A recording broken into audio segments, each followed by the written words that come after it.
Okay, I just switched over controls to you, Justin. I don't know if you could see that already. I see it. Yes, thank you very much. Great. It's been a while since I've used Zoom. It's like riding a bike. I used it hundreds of times during the height of the pandemic. But hi, everyone. My name is Justin Rivers. I am Chief Experience Officer with Uncapped New York. I got connected to you guys through Jeff Rubin, who I think has already done a talk for you, may have done multiple. And was happy to be invited to do this talk, which I've done a couple of times. I did it for our Fordham Jubilee. My Jubilee year was 2021, sorry.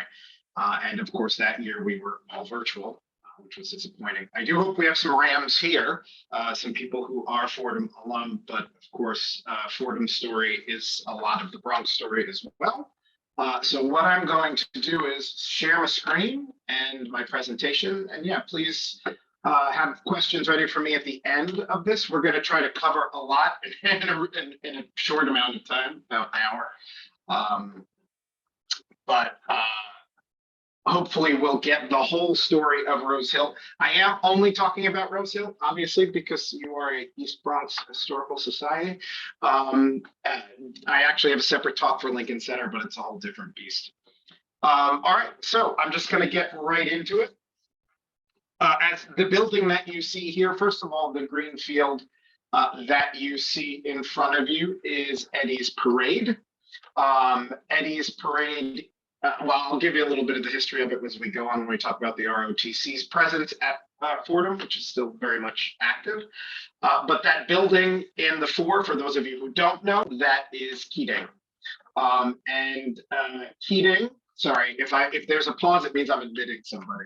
I can't chew gum and walk at the same time as well as I used to be able to. Keating is probably the centerpiece on the Fordham table. I like to say it's a building that's very recognizable even from Fordham Road, from the Bronx River, and also Southern Boulevard across from the Botanical Gardens. This building has a slightly controversial history. It's a later building. Fordham Rose Hill went through a building boom in the 1930s, and this was one of the buildings that was built. It was built with a proposed budget of $65,000 and was named after Joseph Keating, the Jesuit who was the university treasurer from roughly 1910 to 1948. He had a very long tenure. And the architecture was characterized as what they called collegiate Gothic, which is a lot of what you find on Rose Hill's campus. But it was heavily influenced, for those of you who know Boston College, by Gasson Hall or Gasson Hall. The Tower of Keating Hall was made bigger and insisted upon by Father Hogan, who was the university's president at the time. And they gave him a quote of just under $25,000, but it cost about $350,000 to complete. And the whole construction cost, which came in at about, was supposed to be 65, came in at 1.3 million. That will be a typical story of Fordham University later on in its history, but we're going to talk a little bit about the history itself. So I devised this. I apologize if you guys know this history, considering that you probably know the Bronx very well, but I did devise this talk for people who did not know the history of the Bronx as well as a lot of people should. So I hope none of this is repeated, or if it is, I hope you enjoy it. So as you probably know, the Bronx is divided by the east and west naturally by the Bronx River. The hillier version, which you see on the west side near northern Manhattan, up in the Inwood area, that was the West Bronx annexed to New York City in 1874. And the eastern area, which is obviously more coastal and more of a tidal plain, as you can see there, was today it's divided by Jerome Avenue, sure as most of you know, and that was annexed in 1895. Then Bronx County was officially divided and separated from New York County in 1914, which really created the Bronx. Now, the Fordham University comes from the village of Fordham, and the village of Fordham was founded where it is, almost sort of dead center to the west of the Bronx itself, because it was very good arable land. And of course, in the 1670s, when a Dutchman by the name of John Eckhair, who will Anglicanize his name to John Archer, he set up a manor system for farming. That's what he wanted the land for. So if you, we have to use the mouse, sorry. So this is one of the oldest buildings, was destroyed in the early 20th century. It was the Archer House. It was one of the first buildings built on the Archer property, which was settled around 225th Street near the Harlem River in 1666. Archer owned about 4,000, close to 4,000 acres of land, which British Governor Francis Lovelace granted. He was the head of the New York colony, actually most famously for starting the Boston Post Road, or working on the Boston Post Road. When that land was granted, it was known as Fordham Manor. It was about 6 square miles long, and this was called a patent grant, making Archer Lord of the Manor, which for Fordham alum, you may recognize that title when you graduate. For generations, the Lord of the Manor is elected, and he or she is the MC of the award ceremonies before your graduation. And the job of the Lord of the Manor is to not only MC the awards, but also to roast the faculty and staff. And that comes directly from John Archer's Lord of the Manor title. John Archer settled or divided his 6-mile area into 16 families who had 16 different farms all across what would become known as Fordham. And the manor system lasted from 1671 to 1792. It is believed, although we cannot confirm this, that John Archer chose the name Fordham for his community because it made reference to a location near a shallow crossing of the Bronx River in the middle of what we know today as the Bronx. Obviously, a shallow crossing is otherwise known as a ford. But again, that is speculation, not totally written down somewhere in the annals of history. Now, this is a early depiction of what was then known as St. John's College, what we know today as Rose Hill. And it was a very small area again, if you know Rose Hill, you know Rose Hill sort of sprawls out. There are many buildings. It originally started as that manor house. Oh, you guys can see my cursor. I forgot about that. The system we use, you can't. So this area here was a manor house that was built in the mid 19th century, which we'll talk about in a bit. This was a precursor farmhouse of the Corser family, which was subsequently destroyed later on. And then you have the University Church and St. John's Hall, which is still there today. This great lawn from the perspective of Fordham Road is still there in some form, and Martyrs Court, which now is a different name, they changed it, sprawls over here. You can't see it, but that was built much later. Justin, So yes. we're not seeing the map. We're just seeing the picture of Keating Hall. Okay, so yeah, no, I'm just referring to the buildings. So Oh, I thought there you is were no map. pointing to things No. on the map. So Okay. yeah, no, I'm referring to the building. Sorry, I should have been more Okay. clear about that. So yeah, I was referring to this, which is the admin building today. This is the old manor house. Wait, we're not seeing any of the buildings. We're not seeing that. We're just seeing the We're Keating still Hall. seeing the Keating Hall slide. Oh, so I have not progressed. Oh, that's not good. I've moved on to many slides. Okay, so you're still seeing Keating Hall. You're not seeing a map of the Bronx? We're just No, that's all we see is just Keating Hall. Okay, hold on. Let me stop the share and bring it back. I'm not sure why that is. Sorry about that. Let's see. Let's go back to. I'm not sure where.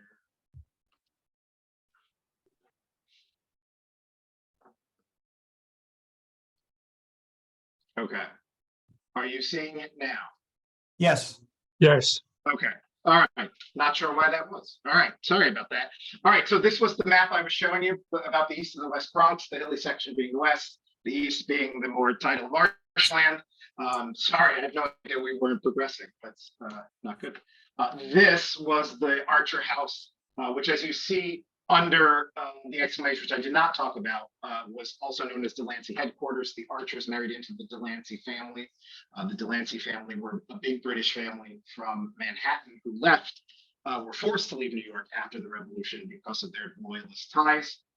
And as you can see, this stood at the junction of Sedgwick and Burnside Avenues. This was removed, I believe, in the early 1900s. And that's what I was referring to before. Now, here is the view of St. John's College. Everybody seeing that, right? We got it? All right, so what I was referring to, again, was the original structures. And so this is one of the hidden gems that I like to talk about in regards to Fordham Rose Hill, is that the buildings that still exist on the campus grounds that you're seeing, and we'll see modern pictures of them, are, some of the oldest buildings in this area and are still architectural gems today, but mainly built between the 1830s and the 1840s. And we'll break them down a little bit. Now, interestingly enough, sorry, I'm still many people.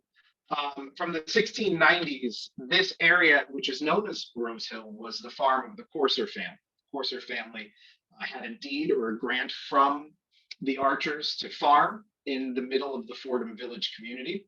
The site for almost a century was known as Courser Farm. Benjamin Fletcher Courser was one of the first to farm the area in 1692. Andrew Courser, his grandson, was a member of the Westchester Guides, who served as a scout for the American and French commands during the Revolution. And in 1787, the property was acquired by Robert Watts, which he turned into a country estate, which they named Rose Hill. It was named Rose Hill after their father's plot of land down in Manhattan, which we know is the Northern Flatiron District, which for old timers in Manhattan still know that that area is known as Rose Hill and has a direct connection to the Rose Hill in the Bronx, both of which are homages to an estate outside of Edinburgh where John Watts had actually come from. He was raised on Rose Hill. And the name stuck. The Watts family actually did not keep the Rose Hill Manor in their family very long. They couldn't afford it. They did not spend their money very well. And then a man by the name of Horatio Moat bought it in 1836. He purchased the estate and then built the manor house, which is the administrative building today. Before we go back to the Rose Hill area, again, for those of you who may be Fordham alum or just New York City Catholics, you probably know this guy's name. He had the nickname Dagger John, Bishop John Hughes, Archbishop John Hughes. In 1844, or in the 1840s, he comes into New York from Philadelphia, and he's finding that there's a lot of nativist anti-Catholic sentiment. His seat of power in New York is obviously the old Cathedral of St. Patrick's, which is down on Mott Street still today. One of the things that Hughes did to make sure that this anti-Catholic sentiment did not turn into violence or damage of property or desecration of Catholic cemeteries was he built walls around St. Patrick's Cathedral. He made his constituents actually take turns guarding the walls with rifles, and he told the New York powers that be that if anybody demonstrates in anti-Catholic rallies or burns this church or anybody associated with the Catholic Church, we will burn this city to the ground, much like the famous burning of Moscow around the same time. And he scared the crap out of everybody, and everybody sort of fell into line. Now, the problem was this is started the beginning of the Irish immigration wave. And here, as you can see here, and hopefully you are seeing it, that is a modern day picture of old St. Patrick's Cathedral. You can see that those walls were built to protect the churchyard and the church itself, and were patrolled at night by constituents, by people who were parishioners, in order to protect the Catholic property. Now, John Hughes's biggest problem was he had about 200,000 Catholics and growing in the New York area, and he only had about 40 priests to service these Catholics, and he knew that Irish Catholics were coming in by the boatload every day. So he really was concerned about education and educating more brothers and priests to serve the New York area. What he does is he takes about $30,000, and from this Horatio Shepherd Moat, who I mentioned before, he buys the country estate of Rose Hill, and he starts St. Joseph's Seminary on it in 1840. He'll also tether a college. There was a difference between the two in 1839. What you're looking at here is the deed to St. John's College and St. Joseph's Seminary, which he deliberately put far out into the country to get it away from the distractions and the dangers of Manhattan at the time. He wanted these students to be able to be in a more meditative, contemplative, and quiet area, which of course Fordham, or the village of Fordham, was at the time. This is the first depiction of the new Catholic college at Rose Hill, as you see, what was known as Westchester County back then. So Moat's Greek Revival home was turned into the central building of St. John's College, and that was about it. The church wasn't even built yet, and what Dagger John does is he starts beginning to see the layout of a larger college up at Fordham. The first class begins with 6 people in it. For those of you who may be Columbia alum, Columbia's first class was 8, so we weren't too far off.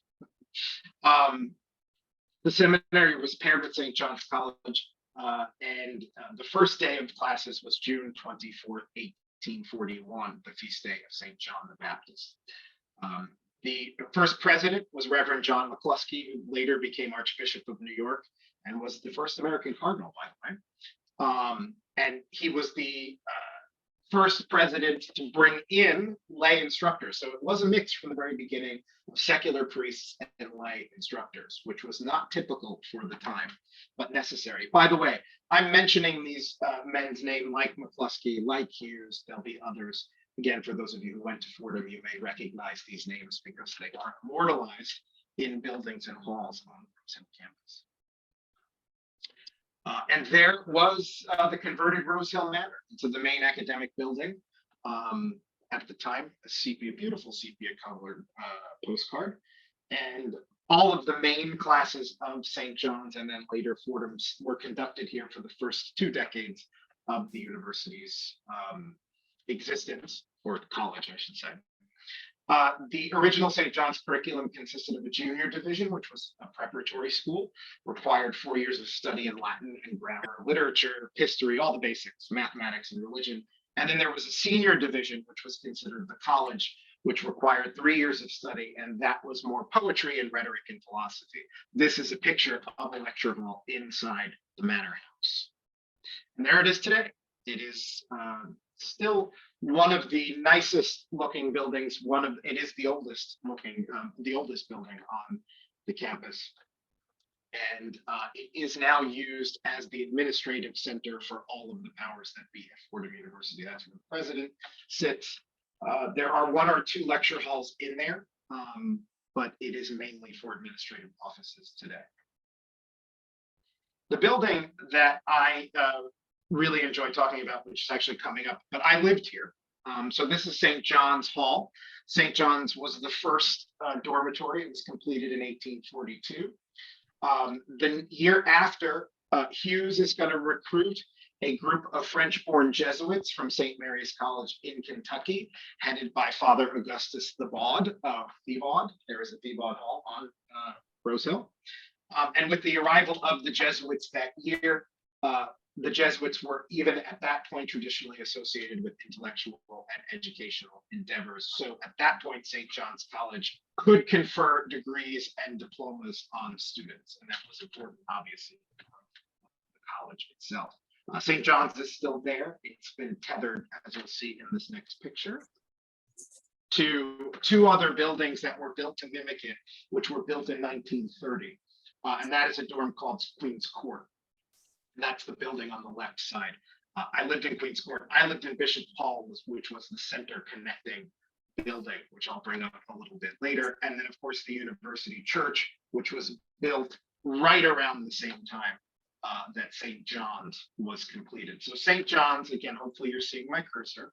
What I'm circling around, that's the original 1842 building. and the church comes about 3 years later.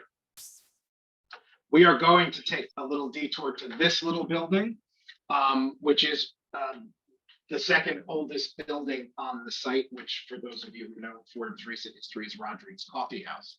But there's a lot of history in this building. This house was built by the architect of Fordham University, who built St. John's and who built or designed the university church. It was called Alumni House for a little while. It was built in 1841. William Rodrigue was the brother-in-law of Bishop Hughes, and he was also a lay teacher. He taught mathematics and engineering at the college. And he was also considered to be fairly successful architect for the time. He did design a couple of buildings in New York, where he would go down and live in Manhattan after his tenure at Fordham University. As a matter of fact, here's his death notice. And this death notice was actually an obituary in the Freeman, which was a Catholic newspaper, which was started by his brother-in-law, which you actually see mentioned here in the obituary. But you can also see that he did not die in the Bronx. He died at 275 West 11th Street. So he moved back down. But the building itself will have a very detailed history. So he is responsible for most of the buildings that you see here. This is just a sort of black and white sketch of the color sketch I showed you before. Still called St. John's College in the village of Fordham. That name won't change to Fordham until 1905. And there is Alumni House. So Alumni House had spent its time as a home for theological students as they were waiting for a larger seminary building to be built. It was a parish house and office of the pastor of St. John's Church, which is now called the University Church, and later for a little while served as the College of Infirmary, which gave it the nickname of the pillbox, which I thought was quite funny. And it was the office of both of the university's papers, the Fordham Monthly and the Ram, for a while. The Ram still exists today. Some of you may read it online. You can also get the Ram delivered to your mailbox if you want. The Fordham Monthly no longer exists. There is a second paper known as the Paper, which is the more liberal Fordham paper. It was also a bakery. And in the basement, they were producing a specialty known as Fordham buns. I found that in the landmarks report on this building because it was landmarked in the mid-1970s. I do not know what Fordham buns are, and I never tasted them. If anybody has, please put them in the chat. I don't know what makes them special. I've been trying to find out, but nobody seems to remember. And then prior to housing, to being the offices for the housing department, it was also housing for alumni affairs as well, until 1991, when it underwent a beautiful restoration. As you can see here, this is a picture taken about 3 years ago. No, sorry, right before the pandemic, so that makes it about 4 years ago now. In 1991, it was converted into a university club known as Rodrigue's Coffee House, which got its name from its original occupant, William Rodrigue. I was part of that club. I actually served coffee in this building. You had to do 3 hours of shifts a week to be part of the club, and there was an executive board that was voted upon, and that gave you the rights to have the keys to the place, and it was great. It was a good community center for the students. The coffee was pretty decent, and it was very cheap. I heard after I left, they actually got an espresso machine. We were just sort of pumping coffee out of urns in the late 1990s when I was there, but things have changed. And I think it was a really great use of this historical building. And there's the inside. I spent many an hour writing papers, or not writing papers actually, in this room. I just got a notification that my internet was unstable, so if something cut out, let me know. Hopefully I'm back.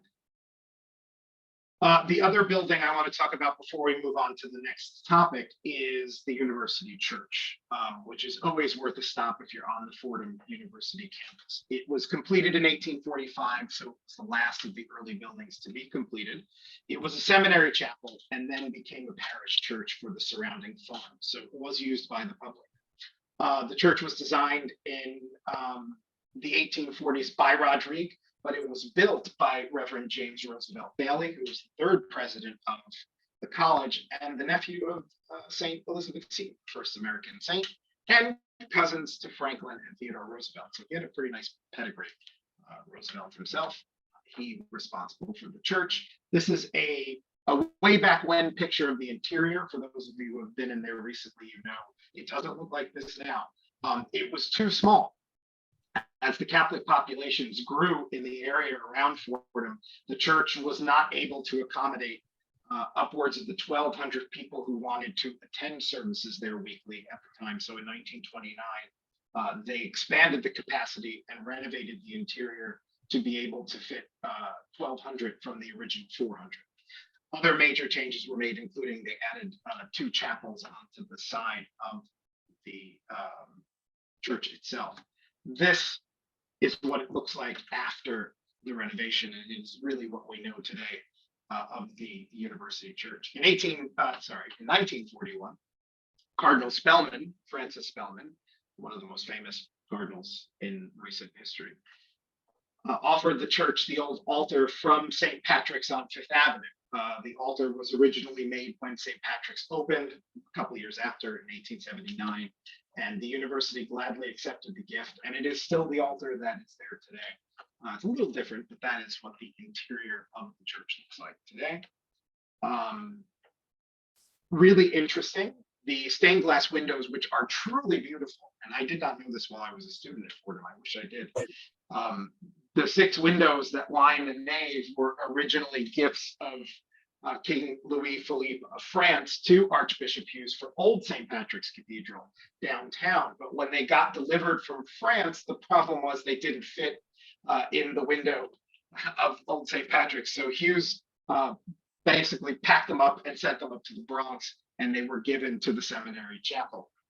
If you look really closely at them, they're absolutely gorgeous. The windows depict the 4 evangelists, St. Peter and St. Paul.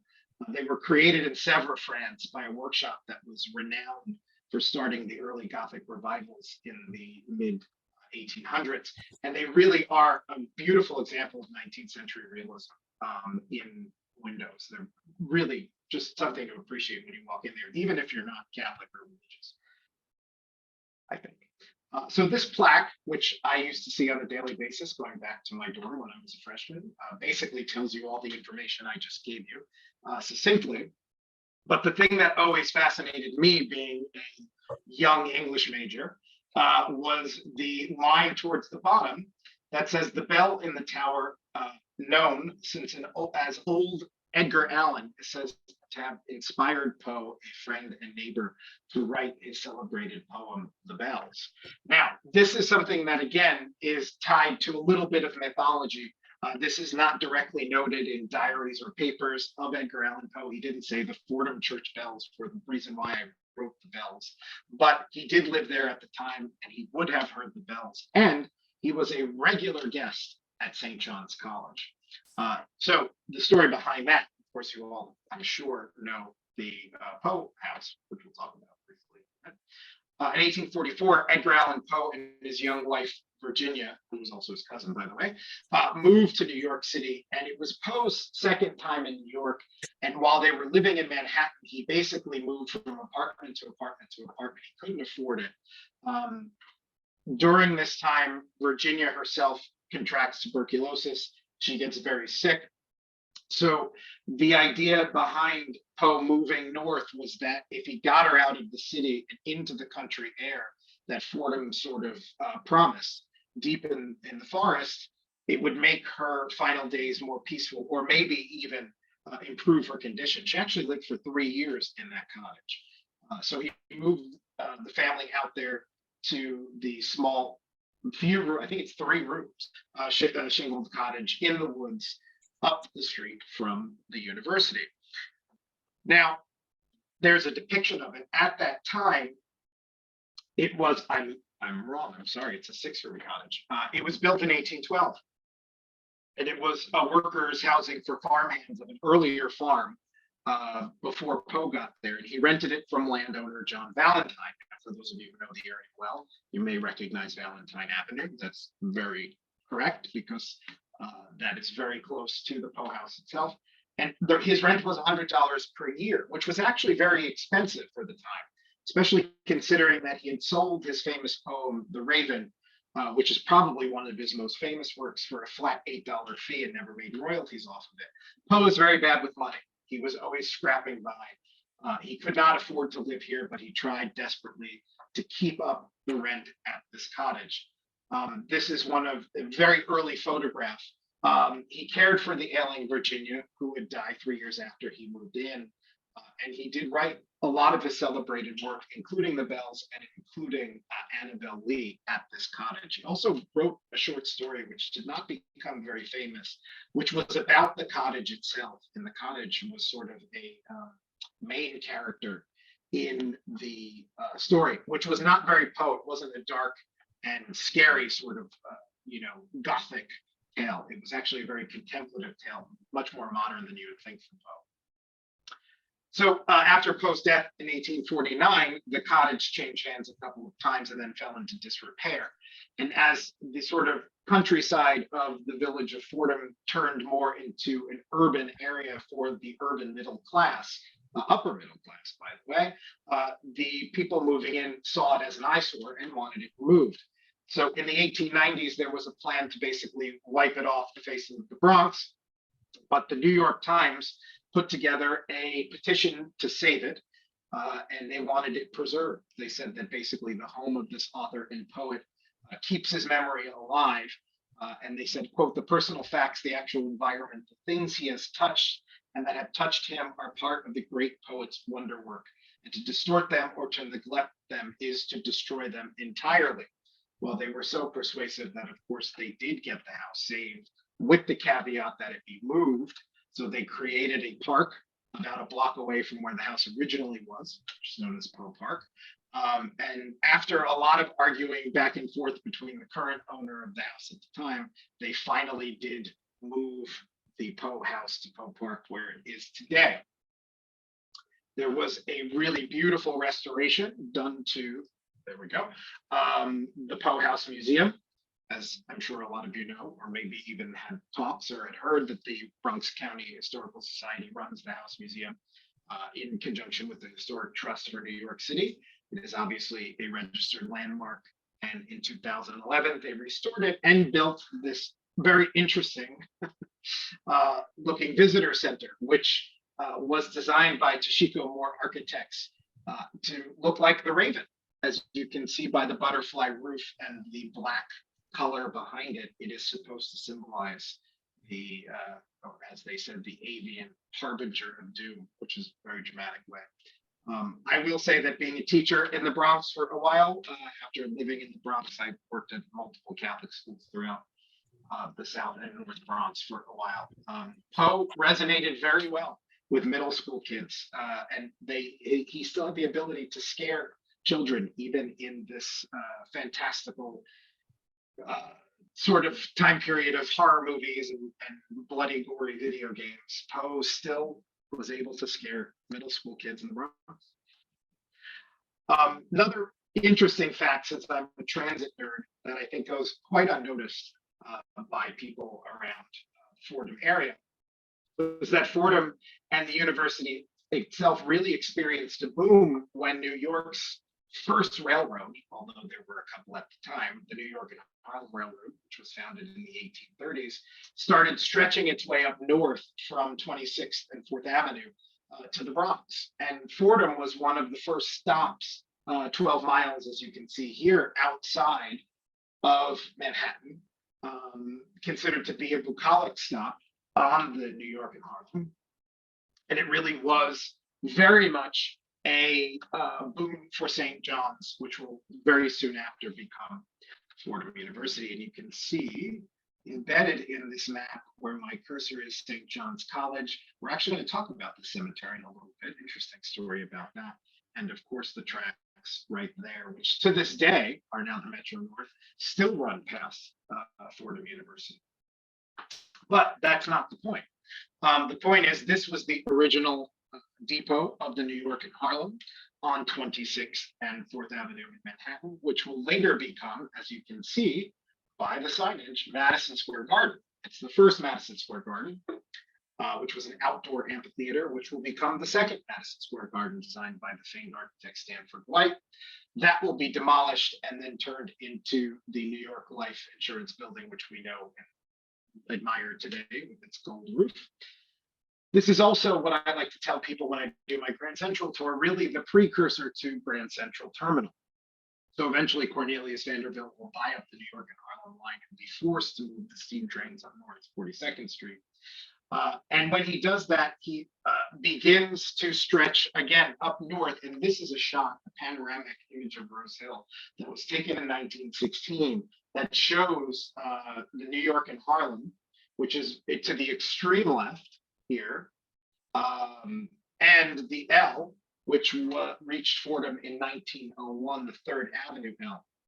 And the proximity of both of these lines to the campus will continue to drive growth. For those of you who know Fordham, you will probably recognize this is Collins Hall right here where my cursor is, and this is Dealey Hall, which we will talk about in a little bit. And 3rd Avenue L, which some of you may have memories of, will service this area of the Bronx from 1901 to 1973.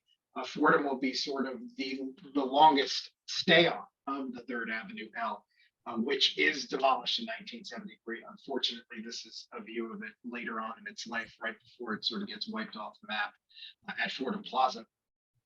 And we still have not recovered, I think, from the loss of the L, because as those of you who may have gone to Fordham or know, there is no suitable subway replacement close enough to the university.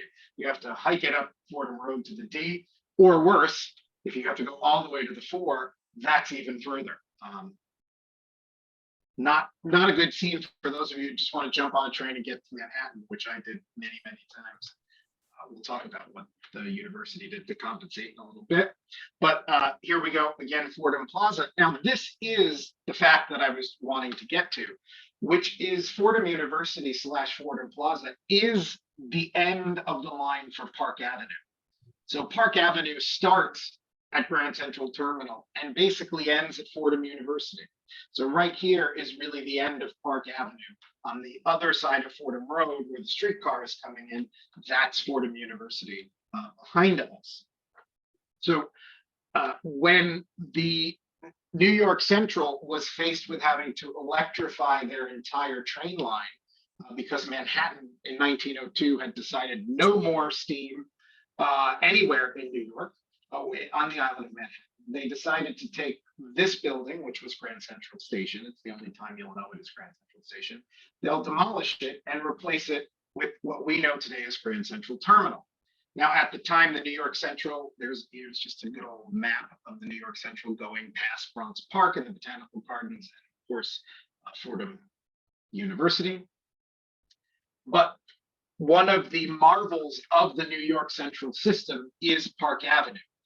The reason why was Cornelius Vanderbilt had to sink his tracks because his trains leaving 42nd and 4th were basically maiming people by the thousands as they rocketed up every 2 to 3 minutes up to Upper Manhattan. So there was literally a campaign. Poets wrote poems, Vanderbilt, Sink Your Tracks. So they dig this trench up 4th Avenue. They eventually cover it, they plant trees over it, which is how we get the term Park Avenue. And everybody thinks Park Avenue is just Park Avenue in Manhattan, but Park Avenue continues all the way into the Bronx. It's called Park Avenue. It's still called Park Avenue. The Metro North still goes up there today. It was an ingenious move for the New York Central because right behind Grand Central, where the train tracks of the terminal were, you could build or sell the air rights. So what the head engineer, William Wilgus of the New York Central at the time did was create these platforms, as you see here, and then sell the air above the tracks to the buildings on Park Avenue. To this day, if you walk into a building in Park Avenue behind Grand Central Terminal up to about 50th Street, you will be entering in on the 2nd floor because the basements are still the tracks. By the way, this powerhouse where my cursor is, that will become the Waldorf Astoria. That is the reason why, for some of you who know the history of the Waldorf, is the reason why FDR had a train. He wasn't the only one that would pull right into the Waldorf because it was a service track for the coal of that power plant, which was demolished in 1930. Little extra fact. So here's Park Avenue today, behind Grand Central Terminal. And here's Park Avenue in the Bronx as it continues and terminates at Fordham University. So I always like to say the two bookends of Park Avenue for Grand Central Terminal and Fordham University. And for those of us who could afford it as students, the Metro North into Grand Central was a very shishi way to get right into Manhattan, about 13 minutes. But it was obviously a more expensive ticket than huffing it up to the D train. I want to talk a minute just about this building right here because it's another fascinating Fordham University fact that a lot of people don't know. And the building right here, where my cursor is, that's Dealey Hall, for those of you who don't know the campus. It is still there today. And Dealey Hall was built in 1867. It was expanded in 1891. It was also expanded again on the top level in the, I think, 1960s or 1970s. But in 1880, an act of Congress created instruction in military science and tactics at the college level, which we know today as the ROTC program. And as a result, St. John's begins a cadet corps and brings them for training on the campus. So what was originally known as Junior Hall becomes an active New York State armory. And the fascinating, I think, fact behind that is that it's still an armory today. It is still an active New York State armory and one of the only left in the city, if not the only. This late 19th century photograph shows cadet in line for ROTC training or training in front of Dealey. From 1885 to 1890, Lieutenant Herbert Squire, who was a veteran of the 7th U.S. Cavalry, built a cadet battalion up to 200 students, which was one of the largest in the area, and becomes the foundation for modern ROTC as we know it today at Fordham. I had many friends who were actually in the ROTC program. So they are standing on Eddie's Parade, which still exists today, and given the name Eddie's Parade for this very purpose, because the cadets would parade around the center green of the campus, as you can see here. And here is a modern shot of Dealey, still an active armory. It's where the ROTC meets, it's where their arms are stored, and then they will march right out onto Eddie's Parade. They did so in the morning, way before I got up. A little bit about Fordham spirit, the Fordham baseball program, moving on. The Fordham University, I love this story. For those of you who are Fordham alum, you could be proud of this story. The university's official color used to be magenta, and it was shared at the time by Harvard University. Since the baseball program at Fordham was one of the earliest, along with Harvard, they played each other quite often. And since it was confusing for the two schools to be wearing the same color during their competitions, they had decided that they would settle who would get to keep the magenta color through a series of baseball games. Now, Fordham won those series of baseball games, but Harvard reneged on its promise and continued to keep the color. And Fordham decided, well, we'll be the bigger people here, and we will change our color to maroon, which it still is today. Maroon and white are the university colors, as you can see here. And maroon was chosen because it was not widely used at the time. So then what later on does Harvard decide to do? Well, they changed their colors in favor of crimson, which is not really too far off from maroon, but we got there first, guys. Sorry. Again, the Rams baseball program is the oldest in the nation.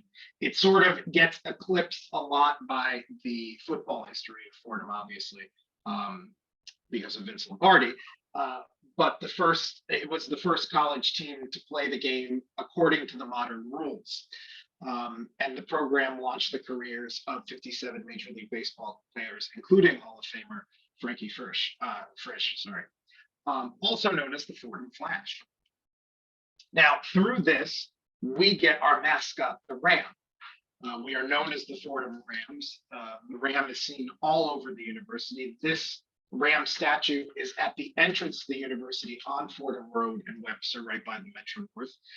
And the reason why it became the mascot for Fordham University was none other than to correct an expletive. So Fordham. So during games in the 1890s, the fans would cheer 1 damn, 2 damn, 3 damn, 4 damn. This was heard by a university Jesuit who was absolutely shocked by the fact that Fordham University students were sitting in the stands shouting the word damn, that he made them change it to Ram. And that's how the Ram comes to be. They named the first and subsequent mascots Ramses. And that stems stems the famous Fordham March and Two-Step, which was actually written by a Fordham student, James Ignatius Coveney, who died he's apparently a very, very talented musician. And this song did not debut on a baseball field or in a football stadium or, at the Polo Grounds. It debuted in Carnegie Hall. It was considered to be so well written, and he was such a up and coming musician that he had a concert at Carnegie Hall where the Fordham Ram was debuted. And then unfortunately he died very early on. He was class of 1906 and died not short after. He was 26. But this will, of course, give way to the Fordham Ram itself. This is a sketch of the first Ram, Ramesses the First. His first appearance, as you can see, was a Fordham Boston football game. So here was the problem. When you had a live ram as your mascot, which they did, they would sort of trot a live ram out onto the field. And this begins in 1925. You basically invite your rival teams to steal your ram and slaughter it, which happened multiple times. There were 28 animals that held this position before they were replaced. The first, as you see here, Ramesses, was kidnapped by a rival school and taken to a slaughterhouse. Ramesses II, unfortunately, suffered the same exact fate. Ramesses III was a very aggressive animal. He repeatedly ran away from the campus and attacked New York Central trains. So he resulted in many train delays and very angry train conductors. So in the late 1920s, he was unfortunately sentenced to death and executed by the Fordham Rifle Team. I know, this is dark, right? Later on, here's a depiction of Ramesses VIII. Ramesses VIII was the first Ramesses to grow old and die of natural causes. Although he was kidnapped by NYU and taken to a Connecticut farm, but New York State troopers picked him up at state lines, and he was escorted back to the game by 4 squad cars and 6 police motorcycles, blaring sirens, and he arrived just in time for halftime. I mean, could you imagine? That crowd must have gone nuts. He became so famous that in 1941, he escorted models at the British Relief Society fashion show in New York down the runway. Crazy. He's a ram. There he is again. One of my favorite stories about a Ramesses was Ramesses XVIII. Ramesses XVIII grew so large and needed his own home that John B. Kelly, the father of Princess Grace of Monaco, actually donated the money to build him a brick structure. John B. Kelly was a Fordham alum, and he actually loved his university quite a bit. As you can see, Ramesses XVIII, outside of his, royal brick palace on the Fordham campus, would grow very fat and very large, as you can see here, and very old. The last of the Ramesses was Ramesses XVIII. He died in April 1978. He was also very large. He was about, I think, 170 pounds. It took 5 students to bathe him, and rising food costs and medical costs really put a strain on the university's budget, including security, because again, people were still trying to tamper with the live mascot. So following the death of Ramesses XXVIII, the university smartly just invested in dressing the student up, which they still do today, which I think was probably good. Of course, again, if you know Fordham University, one of the famous fixtures of Fordham University is the Ram Van, which is the inter-campus transport between the Bronx and the Lincoln Center campus on the Upper West Side, which are and have been since the Ram Van service started, I believe, in the late 1980s, Dodge Ram Vans. So it is literally the Ram Van. If you were a Ram Van driver, by the way, you got paid very well. They paid the student drivers very, very well to do that job. Not me, though. I would not be responsible. for driving in New York with all those people. Another interesting hidden fact about the campus and the history of the campus is there is, again, right behind the church and covered up by these hedges in the west corner of the campus, a burial site with 130 tombstones. Now, that's not sort of typical for universities or colleges to have burial sites on them, I think, unless they are religiously affiliated. And students walk by the cemetery every day without giving it much thought. Now, when I arrived in 1997, I was told that the cemetery was a fake, that all of the headstones were put there so that the university did not have to comply to zoning regulations. There was also talk that the city wanted to expand a road in onto the campus, and having the cemetery prevented the city from doing so. As a matter of fact, I believe I was even told that by a university tour guide, but it's completely wrong. It's false. It is an active burial site with bodies in it. There's only one headstone that does not have a body associated with it. And as the story goes, here's a very old map of St. John's College across Southern Boulevard, where today we have the Botanical Gardens. Those original Jesuits from Kentucky began to bury the Jesuits who were living at St. John's College after they passed. The first burial was in 1847. But in 1889, the burial site was forced to relocate when the city took over the land to create the Botanical Gardens. So they were given a grant to exhume all of the bodies, which you see here. This is from 1890, giving John Scully the permission to exhume the bodies across Southern Boulevard and bring them to the campus, where they found a suitable spot behind church, where it still is today. The problem is there are 138 bodies buried there today, but there actually should be 139. One body of a 26-year-old brother, Joseph Greenan, was never found. His marker, though, was relocated to the cemetery, even though there were no remains associated with it after they were lost in the cemetery across the street. So to this day, one of the things, again, as I was at Fordham, when they moved the bodies from the cemetery across Southern Boulevard, they just had wooden crosses to mark the burials. When they moved them over to the university grounds, they put marble tombstones that you see here. Problem was, by the mid-1990s, these tombstones were in very rough shape. They were crumbling. They were also vandalized. Students were under the impression this was not an active burial, but it was a fake. So you could imagine people who may have had a little bit too much to drink on their way home from the local bars in the area. Say Clark's or the Taker, for those of you who know, might have, tripped over a few. So in 1997, the year I had arrived, they decided to replace the aging headstones with the granite that you see here. Okay, I believe I just lost my headphones, so now I am talking on my regular speaker. I hope you can hear me, and if you can't, please let me know. Again, the fact that this was a faux cemetery is completely false, but of course that one missing body lends itself to many of the ghost stories that Fordham is rife with. Fordham has so many haunting stories. I won't talk about all of them. You could do a whole talk and a half on them. This is Finley Hall, which was originally the medical school, which no longer exists at Fordham University. These were prized sophomore rooms because they were triples and you had loft spaces, very large high ceilings, but of course, a lot of the autopsies for student teaching purposes were done here, and it said they were haunted by those who were killed.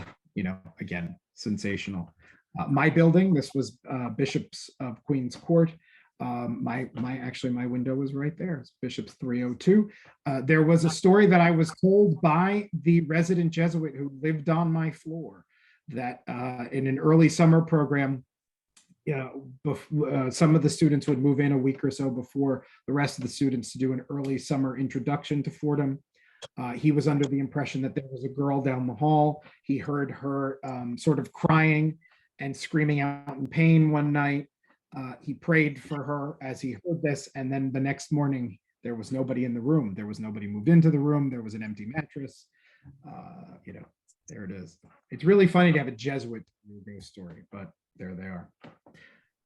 Is this, oh, so we're rounding off to some of the last. This is one of my favorite little Fordham hidden gems. It's this building, which most people think is just a fancy neo-Gothic lawnmower shed, but it's not. It's actually one of the coolest things about our university. It is the William Spain Seismic Observatory, and it's located right off of Eddy's Parade, and it is the oldest seismic observatory in New York, and it is among one of the oldest in the United States. As you can see here by this plaque, it was donated by a man named William Spain in honor of his son, also named William, who was a physics student at the university and who had died a couple of years before in 1922. But the seismic measurements were actually begun at Fordham in 1910. They were charting seismic activity in the basement of the manor house until it was removed from there and moved into the seismic station. When you walk over the door, entryway in, you'll see a plaque to Saint Emidio, who's the patron saint of earthquakes. It hangs right above the observatory door, you know, very Jesuit, very Catholic. And then once you walk in, you realize it's a lot nicer on the outside than it is on the inside. And pictured here is Professor Benjamin Crooker, who is part of the Fordham physics department, I believe still to this day, who maintains the observatory, where data is still transmitted to this day from the observatory to Freeman Hall, which is the academic science building next door. This data is used mainly by the physics department, but the data is available to students across many disciplines at Fordham University. Notably, environmental science uses this data quite a bit. Originally at Fordham, this is a funny story, they used what's called a Weichert seismograph, which was almost like a Rube Goldberg machine. It was a precarious pendulum that graphed vibrations using a system of levers on kerosene smoked paper with weights and rods. And it was so delicate that it was said that the university actually had a horse out on Eddy's Parade to eat the grass because they couldn't use a lawnmower because it would set the equipment off. Luckily, as time went on, the equipment got more sophisticated. Today, the observatory uses what's called a strong motion detector and partners with other US government programs to measure and assess earthquake risks in major metropolitan areas in the East Coast. So they live stream all of their data to a place out in Boulder, Colorado.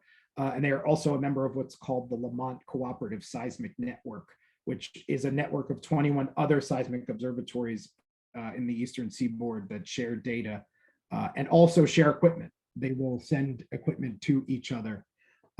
And as you can see, these seismographs are basically just connected to the stone under the building. This was taken from an 8.2 magnitude earthquake. You may remember this earthquake in Chiapas, Mexico on September 8th in 2017. As a matter of fact, I had a friend who was in Mexico City when this hit. It was a devastating earthquake for southern Mexico, also caused a tsunami. Mexico City felt it, but it wasn't as devastating over there. My last stop on this tour, or the hidden gems of the area, is Duane Library. Well, it's not Duane, sorry, it's the Walsh Library, which again opened my first day of school in 1997. When I went to visit Fordham, Duane Library, which you'll see in a little bit, was the library, a beautiful neo-Gothic building. I couldn't wait to go study in Duane. It looked like something out of Gothic England. And then I get there and they close it. Now, of course, this is a very impressive facility. Duane was not able to hold the increased volumes and records that were coming into the university. This library is 240,000 square feet on 5 floors. It's a huge complex. And inside there are over 1 million books and close to 400,000 United States government documents. And the whole reason why I'm talking about this is one of the coolest things in this area that nobody goes to see, which is an actual museum. It is the Museum of Greek, Etruscan, and Roman Art. And nobody knows about this. Students didn't know about it unless you were a history student or you were forced to go there by one of your professors. But it's 4,000 square feet. And it's open to the public as well. They will let you on as a member of the public if you go to the gate at Fordham Road, right by the library, and you tell them that you are going to the Museum of Greek, Etruscan, and Roman Art, they have to let you in. That's part of its charter. And it has some of the oldest artifacts of mankind in New York City, including this really awesome bust of the Emperor Hadrian, the Roman Emperor Hadrian. There are about 280 objects in the museum, most of which were donated by William Walsh, the man who put the money up for the library. William Walsh went to Fordham and was a student of Greek and Latin and also history. He purchased most of these items from public auctions around Europe, mainly with the idea to donate them to his alma mater.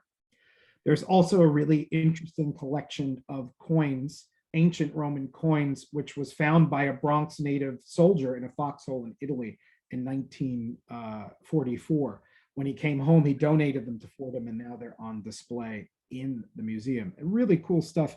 And again, free and open to anybody who wants to go in and experience this. It's a really cool hidden gem. There were also other objects, including some Syrian mosaics, which were donated, I believe, in 2013, which told by the library itself, if they were left in Syria, most likely they would have been destroyed by now by all the unrest that's going on over there. So it's good that the university library has them.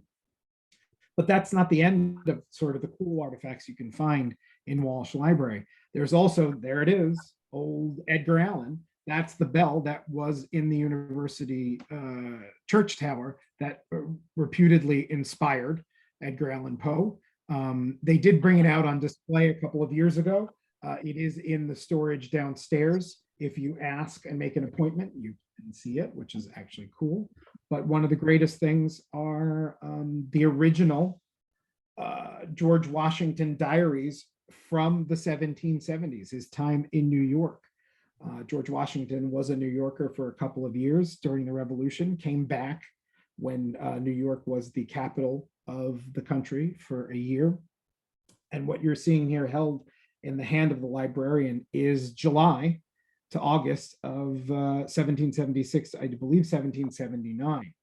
And that is the page for July 4th and July 9th. And so on July 4th, he does not make much note of anything other than the fact that they were making out pay abstracts to the troops for the month of May.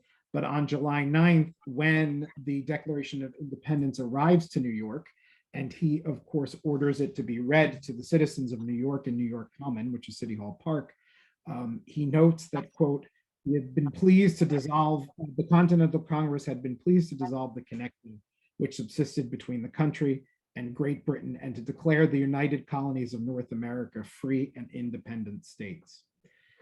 This is part of something called the Charles Allen Munn Collection, and includes manuscripts not only from Washington, but also from Benjamin Franklin, the Marquis de Lafayette. I think there's some Paul Revere in there, John Quincy Adams, and Nathaniel Hale. This was so well known that it was this collection was sent to the palace at Versailles. The highlighted artifacts were letters between George Washington and obviously the Marquis de Lafayette. Now, if you go to Duane, which was the library until I got there, and then turned into the admissions office and the head of the theology department in 2004, you will find another very cool hidden artifact and gem. This was the interior of what I was talking about. Love it. Very beautiful old Gothic structure, or neo-Gothic. It's obviously not that old. But it was renovated in 2004 and turned into the theological offices and study rooms for students. This is Butler Common, and you will notice that hanging above Butler Column is a quarter scale replica of the Sistine Chapel, Michelangelo's famous Sistine Chapel, which was donated to the university by the Metropolitan Museum of Art. Here you can see it in full as it hung in the museum. It was part of an exhibition, as you see here, called Michelangelo, Divine Draftsman and Designer, which ran from 2017 to 2018. This is a picture of it in situ at the Met when it was part of that exhibition. When they were done, they took it down and they thought, well, who would appreciate this? Of course, the Catholic University or the Jesuit University of New York City might, and they rolled it up, sent it, and actually installed it for Fordham University. And nobody knows it's there because it's in a study hall upstairs that not a lot of people use. It's a very nice, quiet room. I actually was in a reception there right before COVID. It's a really cool artifact that hangs in the space. By the way, in case you're interested, it is named after Mother Butler, who was the founder of Women's Fordham College in 1907, which will become what we know today as Marymount. Bonus stop as I wrap this up is Pugsley. Now, again, for those of you who may have gone to the university from the 1980s to present day, Pugsley's is a definite, literal, almost hole-in-the-wall pizzeria on 191st Street, a favorite of the university, because it's right across the street from the campus. You don't have to cross Fordham Road to go over to Little Italy or Arthur Avenue. The pizza is beloved, although I would say probably not the best pizza in the area. But if you look at the current Yelp reviews for Pugsley's, it's all 5 stars. So people love it. It was founded in 1984 by Sal Pugsley, who I believe is still manning the ovens. His tagline has been "Pizza is good, but love is it." There is Sal and his son. I believe now Sal has a grandson, a teenage grandson, which makes me feel old because his son was, I think, in his late teens when I went there. You also noticed the gong hanging behind them. There was no rhyme or reason as to why Sal would ring the gong, but if he rang the gong, everybody went nuts. And they would deliver pizza up until 3 a.m., which was, of course, really great for all of us university students. Sal was a really big supporter of Fordham because Fordham was a really big supporter of him. When I was doing shows at Fordham, he came to every one of them. He was quite a character, and it's still, I think, a hidden gem. My favorite thing is not the pizza. You could get much better pizza across the street, I think, but he had something called bread and sauce. He had a really great loaf of bread, which he made from scratch with the sauce.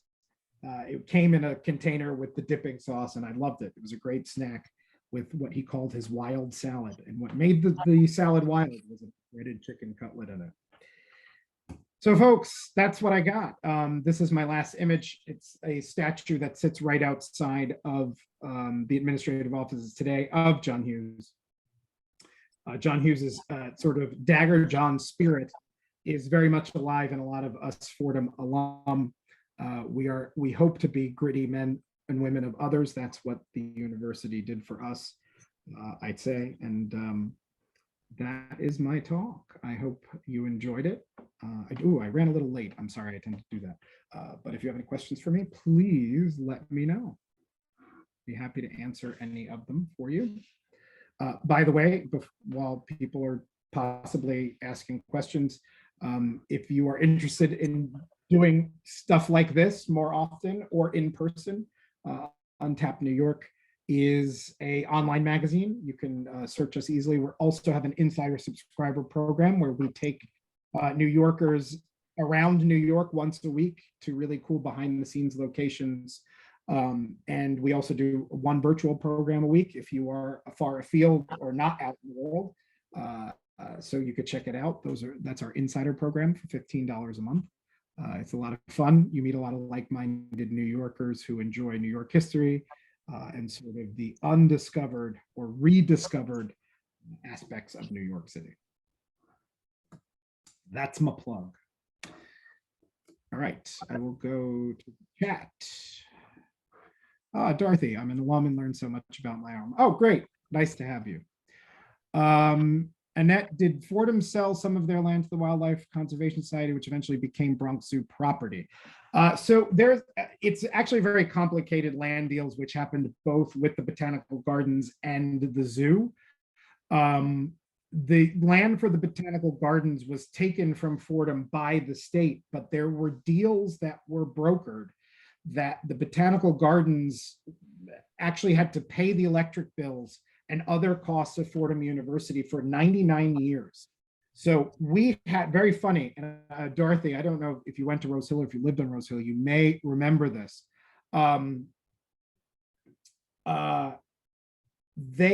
our laundry didn't cost anything because Fordham didn't have to pay for it until the year 2000.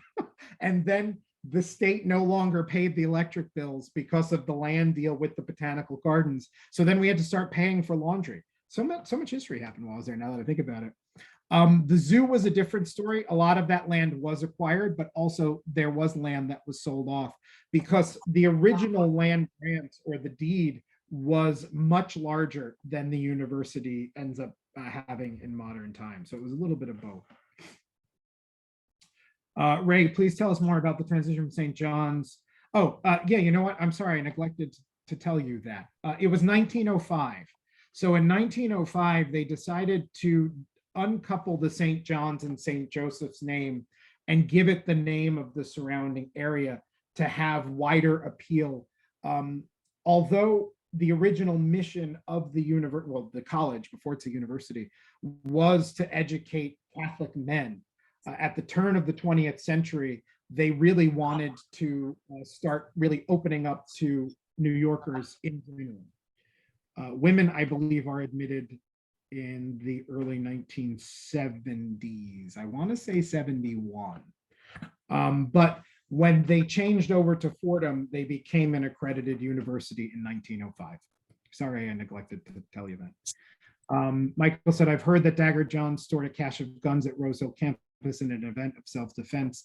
The ancient order of Hibernians provided manpower to guard St. Patrick's. That's true. So this is another thing I did not talk about, Michael, but there were a series of tunnels which connected the church to other areas of the campus, which were, if you look into it, they sort of deny the existence of the tunnels because they do not want students to go down there, except I hope there are no administrators on this talk. I snuck down into the tunnels when I was a student. You can actually access the tunnels from Keating. It was said that there were caches of weapons early on stored down there. But of course, there was an armory, which was brought on in the 1880s. So you didn't even have to hide the weapons. The weapons were there. But again, I don't know if that's exactly true or if it's myth. But the tunnels were a great place to hide things, right? That's all I'm going to say. I was a commuter, as were many of my friends. Hi, Eileen, also as an alum who now lives in California, still at Bronx. Oh, nice to have you here, Dorothy. Great presentation. This is my first time here. Where can I find more about the deal? I'll put it in the chat. So if you go to www.untappednewyork.com or Untapped Cities, because that was our original name, both will go to the same place. You can go to, at the top of the screen, you'll see our public tours page, which is just our regularly standard public tours for everybody. That's $35 a head usually. And then you'll see Insiders. And the Insiders is the $15 subscription membership, which gives you the keys to all of the weekly programs that we do, both in person and virtual. So we did a talk with the National Landmarks celebrating the 50th anniversary. And then last week we went in person into the Montauk Club in Park Slope, which was amazing. We also do Bronx programming as well. We did the Bronx Night Market. We also did the Bronx Brewery, and we're trying to do more Bronx programming as we go along. Was there a title page? Oh no, this was some 740. Okay, good. I'm glad we sort of got past that. I also visited the tunnel in the mid-70s. I thought they were for steam and other utility distribution. That was part of it, but they were also used by the priests apparently in inclement weather to move around to some of the other buildings. But yes, they don't want students under there mainly because there are services down there as well. I've been working with Fordham Alumni Office, the Department of Alumni Relations, to do a series of tours for Fordham alum. This was one of them, but I wanted to do a live stream from the tunnels. I'm still awaiting permission for that. I doubt Fordham will let me, but the alumni office thinks it's a pretty cool idea. I don't know. We'll see. Any other questions? Well, I thank everybody. I thank Rich for inviting me to do this. It's a lot of fun. It's always fun to talk about. Excuse me, I have one question. Yeah, sure. Could you tell us more about the New Netherland brick collection archive? Are you familiar with the brick collection? The new Dr. Gilbert? Netherland brick collection, is that in association with the New Netherland up in Albany? Yes, Is it? yes, it's the New Netherland brick archives. Uh-huh. Uh, I know of the archives in Albany. I don't know of the connection to Fordham. Is there one? Yeah, there's one that I read about it in the New York Historical Society Journal, and it's Okay. Dr. Gilbert, Professor I've heard Gilbert. of- Yeah. I've heard of Gilbert. I didn't know he was associated. I'm going to look this up because amongst other things, I've been working with the Netherlands consulate. We have a sort of a remnants of Dutch New Amsterdam tour, and I didn't realize that Dr. Gilbert was involved in a project at Fordham. I think that's actually, thank you for letting me know. I didn't know. I learned something today. Yes, I know Professor. I don't know Professor Gilbert. I know of Professor Gilbert. Well, I didn't know if that you he worked on this. if anyone is interested in the article from the I am. I have a PDF, so if anybody wants to send me an email, J Santiago 46. That's the letter J, Santiago 46, AOL.com. I'm with the All right. East Bronx History Forum. I am going to send you an email. J Santiago, you said 46? Yes, J Santiago 46 I'm gonna, at AOL? at AOL. Yes, my name is Jorge Santiago, East Bronx History Forum. Okay, awesome. I'm gonna email you. I'm gonna go up there and talk to him.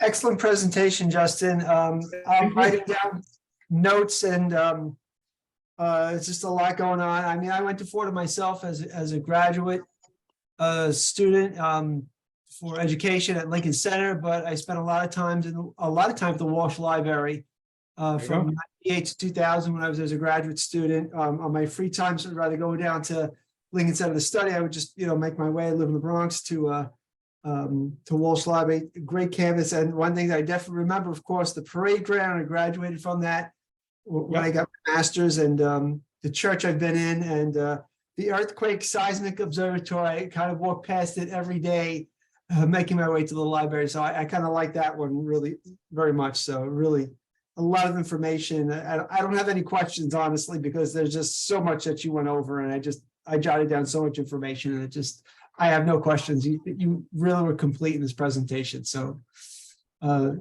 excellent. I'm kicking myself. I don't know about this brick collection, though. I keep seeing people talking about it. So it's a physical brick collection is it in Dealey Hall in his office? Don't worry about it. I'll look it up. Now I'm fascinated, and if you haven't figured this out already, I tend to fall into rabbit holes. So I'm gonna fall into this one. So, well, thank you, Rich, and thank you, everybody, and I hope you all have a great night. Thank you, Justin. Appreciate it. Yeah, my pleasure. Thank you. I'll stop the share, and then Rich, would you like me to end the meeting, or do you want to? No, I can end it. I'll stop the recording and I can end it. So it'd be great. Okay. All right. Have a good night. Bye. Take care. Bye. See you later.